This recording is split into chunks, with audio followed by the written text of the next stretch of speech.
Welcome to the Life Unlimited podcast with Larry Heller. You deserve complete financial advice so you can confidently live your life your way, for life. Now, let's get into this week's podcast episode. Hello and welcome to Life Unlimited with Larry Heller from Heller Wealth Management. I'm Larry's producer, Eric, and I'm here to learn along with you, the audience. Larry, how are you? I'm doing terrific today, Eric. How are you? Getting some nice weather out by you? It's okay. No, actually, it's been beautiful. Been going for morning bike rides, and it's been just wonderful temperature, not too muggy. You know, I try to get it done early in the day. So yeah, it's been a lot of fun. Love that. Love to hear that. Well, you know, I got to get moving. We've talked about this before. Yeah, we did. Down for way too long, so got to start exercising. So it's nice to get out for that bike ride. Today you have a guest on the show, and you're talking about gray divorce, correct? Correct. Okay, well that's interesting. I know that you've talked about this a little bit on podcasts before, but now you've got a guest to go back and forth with and probably hone in on it a bit. So you've allowed me to introduce him, and this is Andrew Hatherley, founder and CEO of Wiser Divorce Solutions, LLC and Transcend Retirement, LLC. He's a seasoned professional specializing in divorce finance planning and retirement transitions. With over 25 years of experience, Andrew established Wiser Divorce Solutions in 2017 to empower individuals navigating divorce with financial confidence. Through the Gray Divorce podcast and the Wiser Divorce workshop, he offers comprehensive guidance on the legal, financial, and emotional dimensions of divorce, which a lot of that last sentence there, Larry, you've covered before because divorce is emotional. You've had some other special guests on the show. You've covered this quite a bit. So I'm excited to hear the conversation you guys are having today. I'm looking forward to it. We both play in the gray divorce market, so it's always great to have another professional on to chat with. All right, fantastic. I'm looking forward to the conversation. And today's guest, Andrew, thank you for joining us. Pleasure to have you on. Pleasure to be here, Larry. So before we actually get into the divorce planning, you're located where? I'm located in Las Vegas, Nevada, and it would be remiss of me not to brag a little bit on our Vegas Golden Knights, who won the Stanley Cup championship last night. Never in my imagination did I think when I moved to Las Vegas 24 years ago, I'm from Canada originally, I'd be living in a town with a Stanley Cup champion. So we're pretty excited about it. Although the Rangers remain my... What's that? And you're getting a new baseball team. So yeah. So you'll have to get into baseball as well as hockey. I got my limits. Yeah. So I mean, we'll talk today, but obviously some of the legal ramifications, we're in New York, some of the legal ramifications vary by state. So I just want to let our listening audience know that before we get started. So, but why don't we kind of start at the beginning, Andrew? What led you to divorce financial planning? Well, it's not an unusual answer. It was my own divorce. And being a financial advisor I was a financial advisor for about 15 years when I went through my divorce at age 52. And I was woefully unprepared for the process, which was kind of embarrassing because divorce is usually the largest financial transaction in your life. And of course, we don't prepare for it. So I kind of let myself off the hook a little bit there. But going through the process and learning a lot of life lessons, it just struck me that as a financial advisor, that if I focused on this niche, I could probably add a lot more value to the clients I was working with. So at that point, after I emerged from the divorce and kind of licked my wounds, I determined to earn the credential certified divorce financial analyst and set up an outside business activity, Wiser Divorce Solutions, that would focus on essentially the before and during divorce work, either working with couples as a neutral or working with one person and their attorney as an advocate. And that would form a symbiotic relationship with Retirement Solutions Group / Transcend Retirement, which is my RIA, and to which over the last several years I've developed a special niche in gray divorce. of course, I was less gray before my divorce, and a lot more grayer after my divorce. But I realized that that was where I could probably add most value in the financial advisory work that I was doing. So yes, it was going through my divorce, seeing firsthand the mistakes that people make, and I've always been a person oriented towards education. So I like the idea of kind of teaching people from my experience and maybe how to avoid some of the negatives and to get divorced in a way that will set you up in a much more positive light. Right. So we do have that in common. And those who've listened to the podcast before, I know I went through a divorce in my late 50s. So I was a little bit more grayer or less haired than maybe you were when you went through it. So it definitely gives you a whole different perspective when you go through something like that, especially when you're going through something like that later in life. So just like you, some of the things that I learned or wish I knew through that, be able to bring that to our clients going through a divorce later in life. What do we actually think gray starts at? What we call older age? Is there a age limit that we say gray divorce? People ask me that. Yeah, and I think 50 is a pretty good cutoff. That's generally accepted as the onset of middle age, and certainly I think we've all got a few gray hairs, or the hairs we have left at 50. So it's generally accepted that 50 is the age. And there's been some academic research done, and a lot of good academic research over the last 20 years or so, maybe in the last 10 years particularly, about the phenomenon of gray divorce. Because when I was going through it, I didn't realize it was a societal phenomenon, but it's really the only area of the demographic where divorce rates are increasing. And for instance, 1990, 1 in 10 people getting divorced were over the age of 50, and as of 2019, it was 1 in 3 people getting divorced over the age of 50. So I didn't realize when I was going with it that there were so many other people as well, yourself included, going through it. And there's a number of reasons for that, and perhaps we can get into that at some stage. But that's another thing, with respect to focusing on this niche, which also led me to do the Gray Divorce podcast, or start the Gray Divorce podcast last year, is I'm not talking to the wilderness. There's a lot of people who are going through this.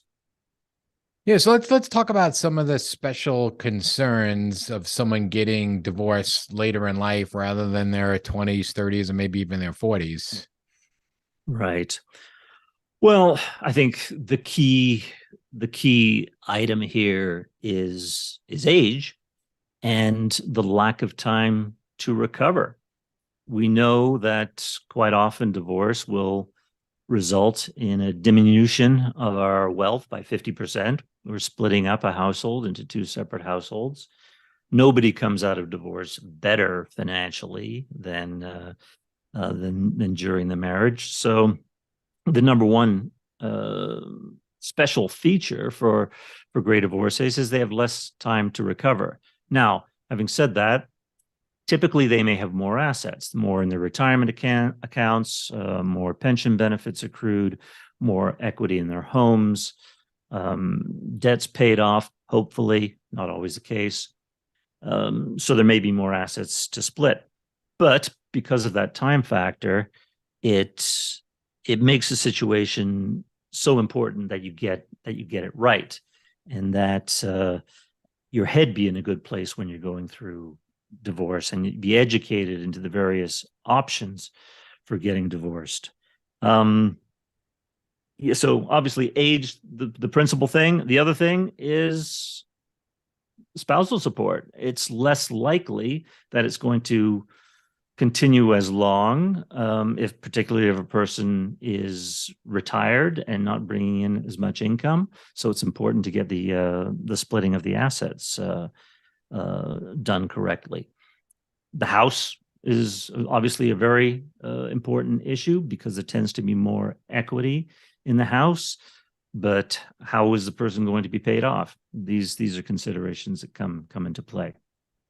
Yeah, I mean, the house is always, whether no matter what age, the house has both the equity component and the financial component, especially someone in the gray divorce side that might have been living there a long time, doesn't want to leave and start all over again, even though maybe their children are already out of the house. So I find that becomes a very interesting issue there. But like you said, the biggest issue is really determining people thinking about retirement as on the same essence of going through a divorce. And that's where we come into play so often, is being able to show somebody it's either going to work, how long you have to work for, what would be your standard of living after this. Hopefully, in an ideal situation, great divorce, both spouses are able to see the light at the end of the tunnel and know they're going to be fine. So that's the best case scenario. So getting that peace of mind, I find being able to show that sometimes even helps in negotiating a settlement. For sure. And you raise a couple of important points there, Larry. First of all, attorneys aren't financial planners. When they're working to craft a property settlement with their clients, essentially it's about splitting everything in two, and then they're out of there. They're gone. Mm-hmm. When I work with attorneys as an advocate, or when I work with divorcing couples as a financial neutral, I always take a 20-year forward approach when it comes to the settlement. Does it put the parties on a reasonable financial foundation for their life going forward? Now, part of that financial foundation may involve some financial support to further one's education, to be able to earn more, to get advanced designations even later in life. Fortunately, people are living much longer, and they're able to do that.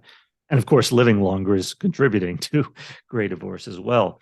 So that's a component that I think I bring to the divorce process. And I should say at the outset, I am not an attorney, and I do not offer legal advice. I do divorce workshops that touch that folk that have a good concentration on legal matters, but I have a qualified family law attorney there to present on that. But the point you make about retirement, there's all sorts of emotional and psychological components involved here as well. Beyond just the making sure or attempting to clarify that people are in a good financial foundation for the rest of their life, obviously not better than they were, but that they can rebuild, is our whole approach to retirement itself. And I'm sure you're aware of changing approaches to retirement. I know there's a great book out there. Mitch Anthony's done some good work with his book, The New Retirementality. And, I'm seeing it a lot, not only with my clients, but with myself. Because when you're going through divorce and your net worth's being cut in half or dropping severely, your retirement plans are likely to need rethinking. But also, your thinking about retirement needs rethinking. So I remember when I was in my early 50s, I always saw age 60 as kind of my hour of liberation. That come 60, I would be free from the shackles of work and off to the beach and the golf course. Well, I'm turning 60 in a couple of weeks, and I have no desire to quit working because I've kind of transformed the work that I'm doing in a way that it provides much more purpose in my life and meaning. And I've done things with my practice to delegate tasks as well. But my thinking about retirement has changed. And if I can take more time off during the year, but be more productive during my work time, then work is not a quote unquote 4-letter word for me anymore. And I think a lot of people are starting to feel that way about retirement, irrespective of whether they've been divorced or not. But getting divorced really brought the issue home to me and caused me to kind of rethink my approach to retirement. And I know the financial services industry would have us think of magic numbers to arrive at.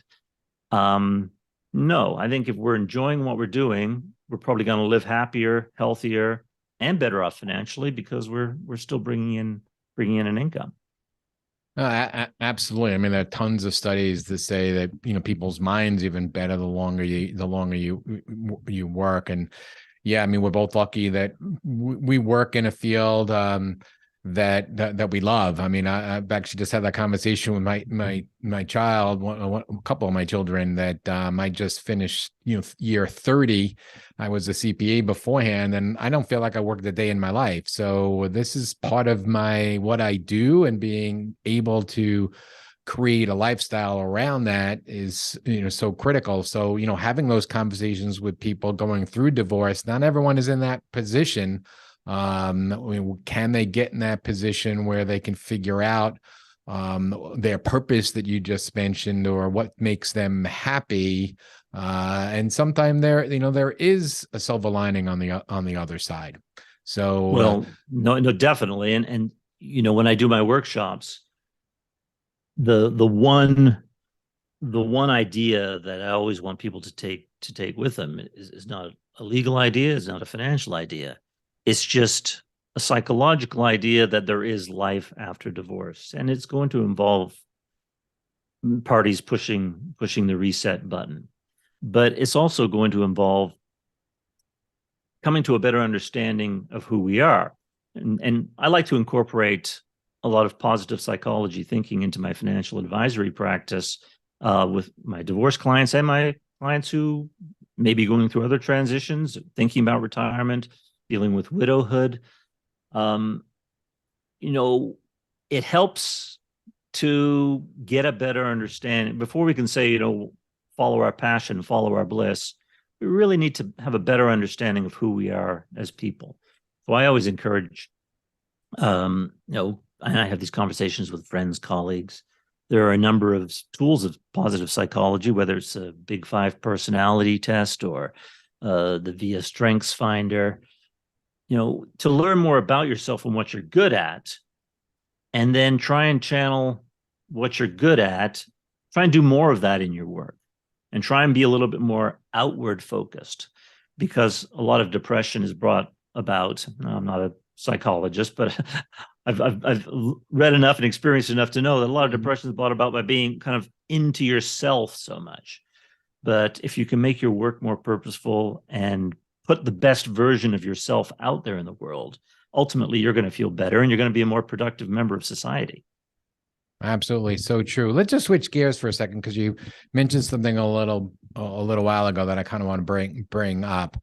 And that's, you know, when someone's going through a divorce, working with the attorney.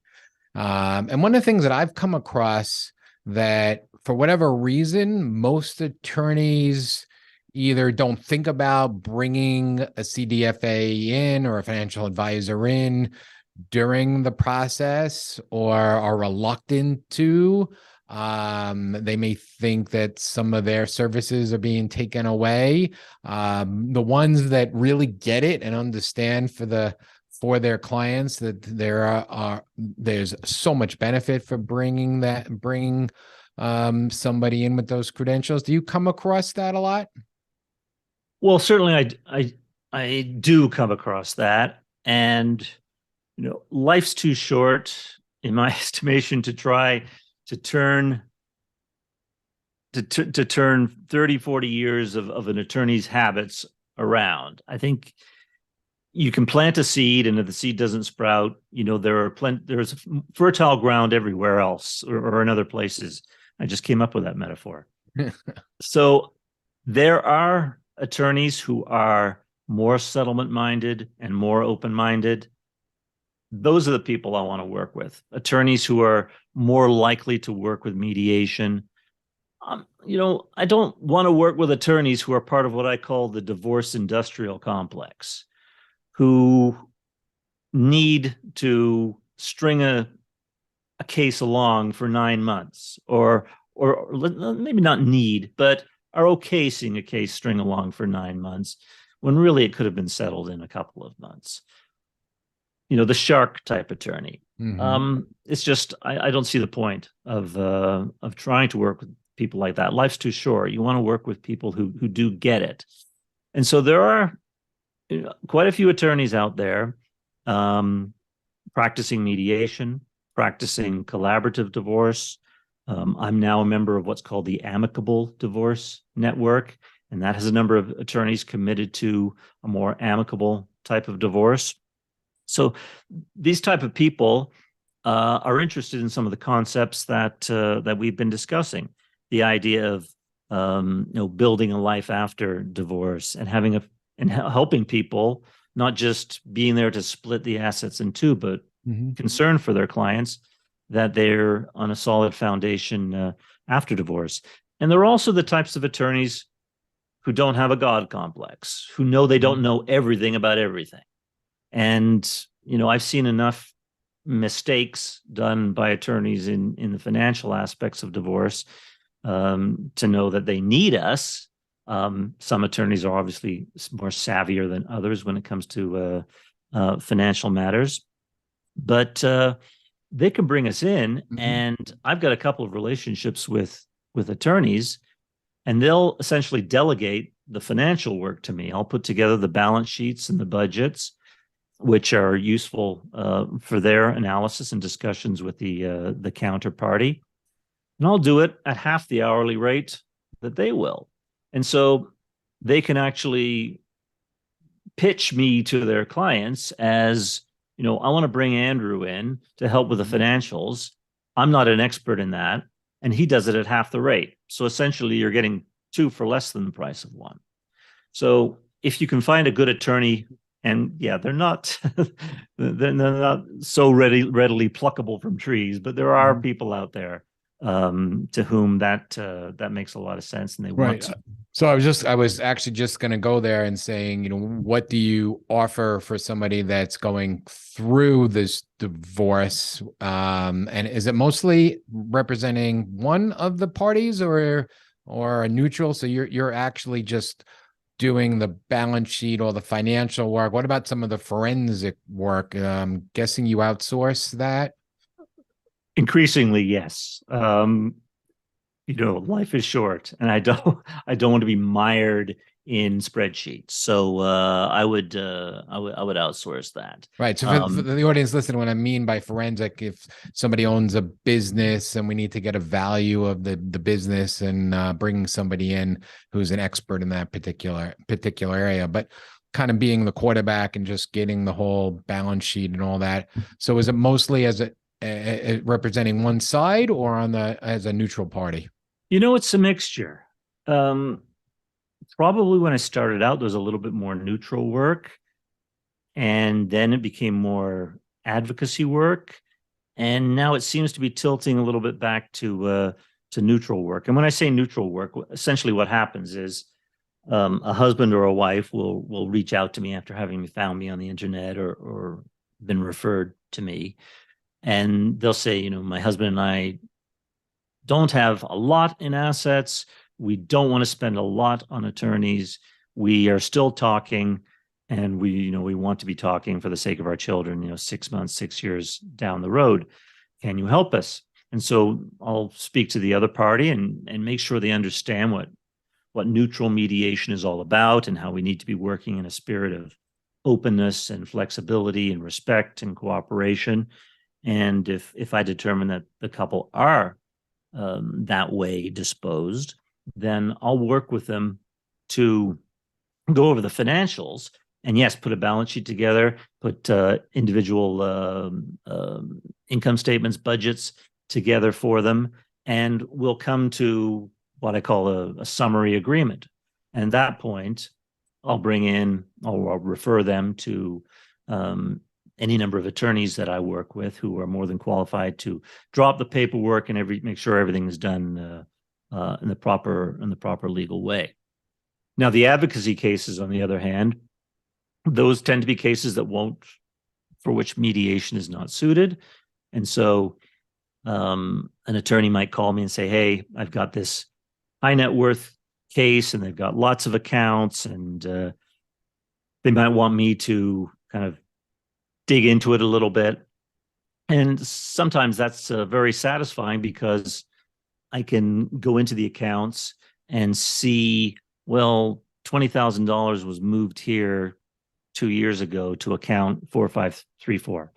And they'll say, well, I didn't know about account 4534. Well, ask the other attorney about it, because we've got assets going here that potentially our client is entitled to. So that's kind of forensic or investigatory. I do find that quite enjoyable.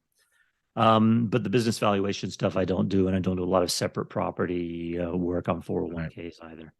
So one final question is, so when you give away some of the key pieces of advice you would give someone going or dealing with a divorce, maybe even someone dealing with a divorce later in life? I think the most important thing by far is to get educated about the process as soon as possible. This was my fatal flaw in my divorce, and we ended up going through 9 months of the divorce with attorneys on either side, and it was very expensive and it was emotionally draining. But part of that was because we weren't aware of alternative dispute resolution processes like mediation, collaborative, and amicable divorce. So there's a lot of education out there.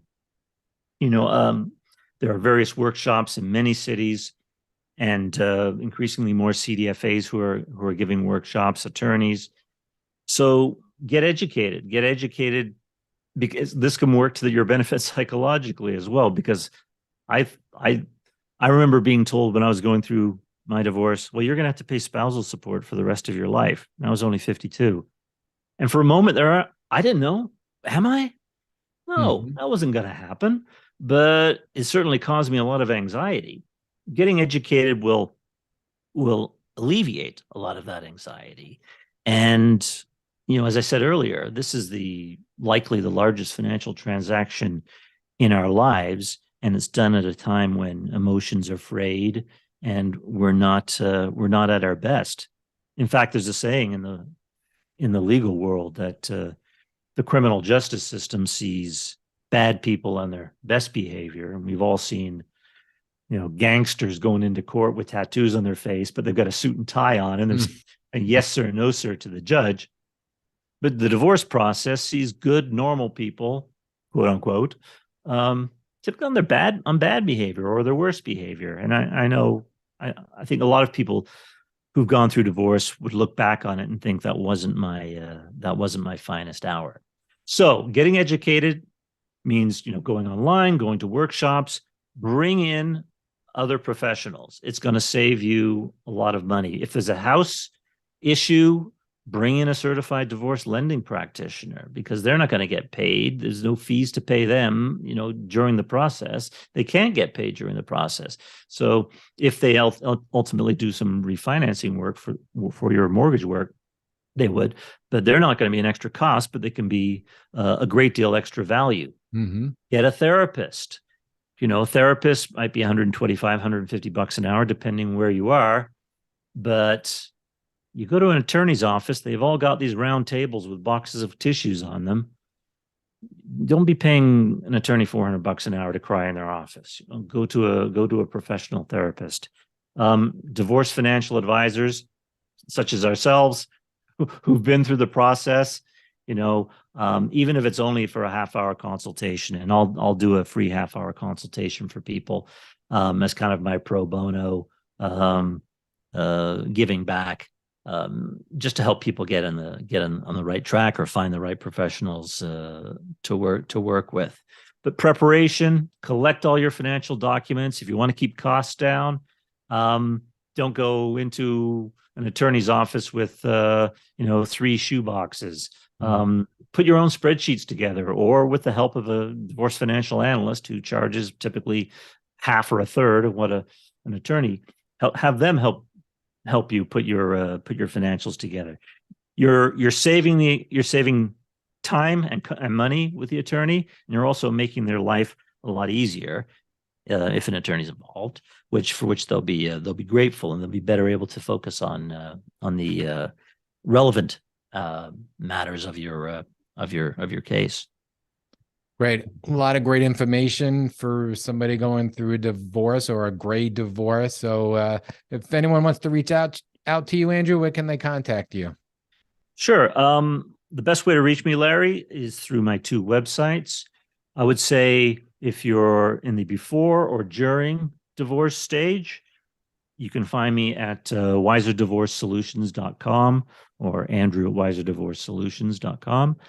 If you're emerging from divorce and you kind of want to get your ducks in a row, and maybe you're not particularly savvy with respect to investments, or you need help with all the logistical issues after divorce, things like the quadros, where you're dividing 401ks or retirement plans, and doing work on the trust or updating your beneficiary, all that post-divorce financial planning work, that's transcendretirement.net.